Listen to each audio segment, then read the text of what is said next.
Hola metaleros, ¿qué tal? ¿Se puede capturar el alma? Esta pregunta lleva haciéndosela al ser humano desde tiempos remotos. El tema de hoy, como no, es de lo más misterioso y para algunas personas podría resultar algo macabro, pero seguramente la mayoría lo veáis fascinante como nosotros. No sabemos si se puede capturar o no, pero todo tipo de antiguas culturas creían en el alma. Si nos remontamos a culturas ancestrales, podemos poner por ejemplo el antiguo Egipto, que ya trataban de representarla o capturarla con los recursos que tenían, haciendo representaciones pictóricas o relieves. Aquí ya se creía que eso era así. Una persona fallece y su alma sale para ir al reino de los muertos, aunque ellos, los egipcios, eran algo más complejos. Distinguían, aparte del diet o cuerpo físico, otros tipos de cuerpos astrales o espirituales. Los más representativos podrían ser el Ka, que era como una especie de doble espiritual que aparece representado en los papiros o tumbas como una silueta, y es un concepto semejante al de la fuerza vital. También estaba el Aj, que era como una especie de fuerza vital pero sobrenatural, que es el cuerpo luminoso o de gloria vinculado a la luz. Y también distinguían el Ba, que es quizás el concepto más acercado a nuestra cultura occidental del alma, que sale representado con cabeza humana y alas de pájaro. Pero en nuestra cultura occidental, con el avance de la tecnología, aparece un nuevo elemento con el que creían que se podría capturar por fin el alma: la fotografía. Desde sus primeros pinitos en 1839, con el primer procedimiento fotográfico, el daguerrotipo o sus antecedentes, la cámara oscura, las sales de plata o la cámara estenopeica, ya se hicieron experimentos intentando capturar el alma. Pero ¿de dónde viene esa fascinación por el alma? ¿Por captar el momento de la muerte? ¿Será porque en el fondo seguimos creyendo que en el momento justo de la muerte se encuentra el secreto del más allá o la esencia del alma humana? Nos ponemos en situación. Año 1850. Algunos médicos estaban obsesionados con intentar capturar el alma humana con fines científicos. Hacían fotos a sus pacientes moribundos o justo en el momento exacto en el que fallecían para intentar conseguir que se inmortalizara en esa fotografía el alma humana. Y como resultado de estos experimentos, algunos de ellos consiguieron captar una especie de neblina flotando por encima del cadáver o como si se separara del cuerpo. Y de aquí nacieron los famosos llamados fotógrafos del alma, con esas famosas fotografías de espíritus o ectoplasmas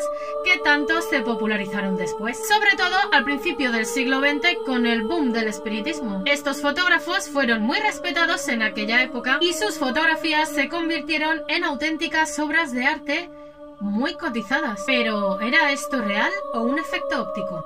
Por otro lado, la fotografía de difuntos se inició en Inglaterra durante la época victoriana. Dicha práctica se fue extendiendo a lo largo de Europa y América durante el siglo XIX. Se dice que el antecedente de estos retratos fotográficos mortuorios fue en el Renacimiento, donde la técnica era el retrato por medio de la pintura en el llamado memento mori, frase que en latín significa recuerda que morirás. La composición de retratos de muertos, especialmente de religiosos y niños, se generalizó en Europa desde el siglo XVI. Pero como retratarse en un cuadro era demasiado caro, con la llegada de la fotografía se popularizó una moda de lo más macabra: la de fotografiar a los difuntos o fotografiarse con ellos. Y diréis, ¿y por qué no se hacían las fotografías cuando estaban vivos? En la actualidad nos resulta un poquito complicado entender los motivos, pero en el siglo XIX la muerte no era un tema tan tabú como es ahora. La tasa de mortalidad infantil era muy alta y la esperanza de vida mucho más corta. Las personas morían y se velaban en casa, rodeado de sus familiares y amigos. Los tanatorios no existían, así que la respuesta es por miedo a olvidar el rostro de su familia. La fotografía al principio también era demasiado cara para la mayoría de la gente y era algo tan novedoso que no se tenía costumbre de gastar el dinero en esas cosas. Así que mientras los precios se abarataban, preferían hacerlo una única vez cuando la persona ya había fallecido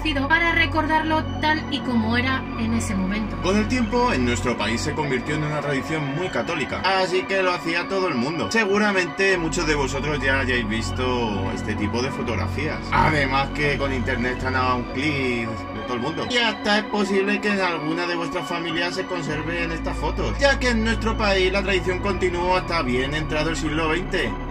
más o menos por el 1970. Era tal la tradición de la fotografía mortuoria que el fotógrafo estadounidense William Eugene Smith viajó hasta el pueblo extremeño de La Dilitosa para hacer un reportaje social conocido como Spanish Food Project dentro de la serie Aldea Española. Y ojo que de ahí salió una de las imágenes más famosas, velatorio español. Lo cierto es que, a excepción de las fotografías que se hacían en velatorios, al contrario de lo que la gente pueda pensar, que estas fotografías tenían un carácter morboso, como la que acabamos de ver, la mayoría de estas personas intentaban disimular que la persona retratada pareciera muerta. Esta era una de las técnicas que utilizaban. Así que sí, es posible que hayas visto una fotografía de una persona que pareciera apaciblemente dormida. No lo estuviera, sentimos decírtelo. Porque una de las técnicas utilizadas por estos fotógrafos era la de colocar el cadáver sobre su cama, o si son niños, sobre el regazo de su madre para simular que estaban dormidos. Otra técnica era la simulación de la vida. Si os fijáis, en muchas de estas fotografías apenas se nota que el cuerpo no tenga vida, y es porque en esa época ya tenían sus truquillos y técnicas de retoque fotográfico. Lo fotografiaban con los ojos abiertos y para que no se notara, pintaban los ojos para darle brillo y vitalidad. Se aplicaban desenfoques selectivos de las manos o de ciertas partes del cuerpo, o aplicaban maquillaje y colorete para que el rostro pareciera más natural. Y claro, se cuidaba mucho también la iluminación. También se podía retocar el color en la fotografía a mano, y se ingeniaban soportes invisibles o una serie de lazos para sostener los cuerpos y que quedaran bien estéticamente, pero que tuvieran estas técnicas muy profesionales y que podían mejorar considerablemente el aspecto de la persona fallecida. Al final se notaba quién era la persona sin vida, debido a que este tipo de fotografías tenían un largo tiempo de exposición y este salía un poco más nítido que los familiares vivos. Ventaja de estar muerto, no te mueves. Esta tradición no solo se extendió en Europa. En América Latina, la fotografía post-mortem también fue una práctica muy habitual. En un extracto de un diario argentino de 1861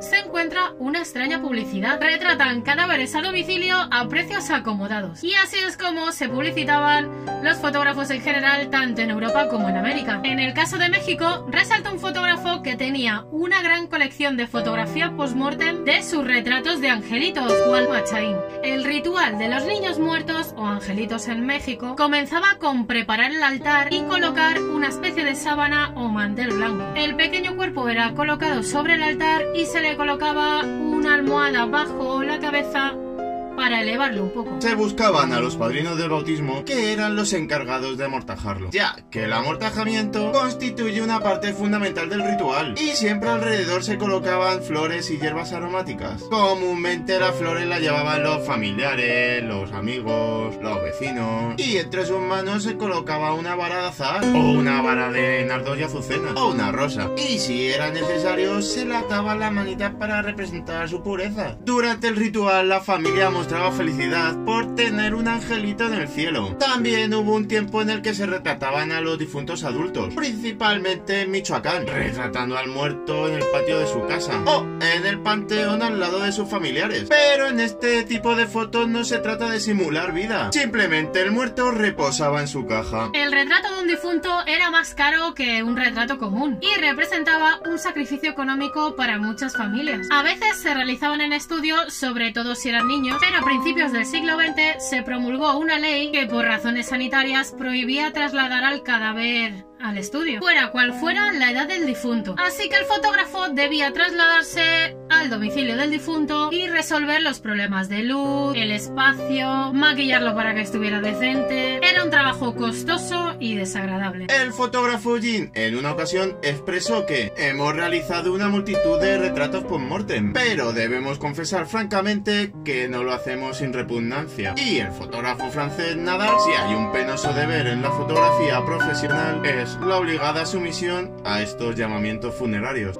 Y como curiosidad, otra forma de retratar la muerte la encontramos en la fotografía de guerra y actualmente en la fotografía forense. Así que, o bien por necesidad o por tradición, la fotografía desde el siglo XIX hasta bien entrado el siglo XX estuvo muy ligada a la muerte y se creó toda una cultura mortuoria y sobrenatural al respecto. Pues como se diría aquí, ya está todo el fiambre vendido. Y si te gusta este vídeo, ya sabes, déjate un like. ¡Ay, sí de gordo! Ah, por cierto, que ya os dijimos hace tiempo que íbamos a hacer un sorteo por los 500 subs y ya va quedando muy poquito. Así que no olvides suscribirte al canal activando la campanita para que YouTube te avise cuando subamos vídeo y déjanos un comentario por aquí abajo que nos gusta hablar con vosotros. ¡Nos vemos!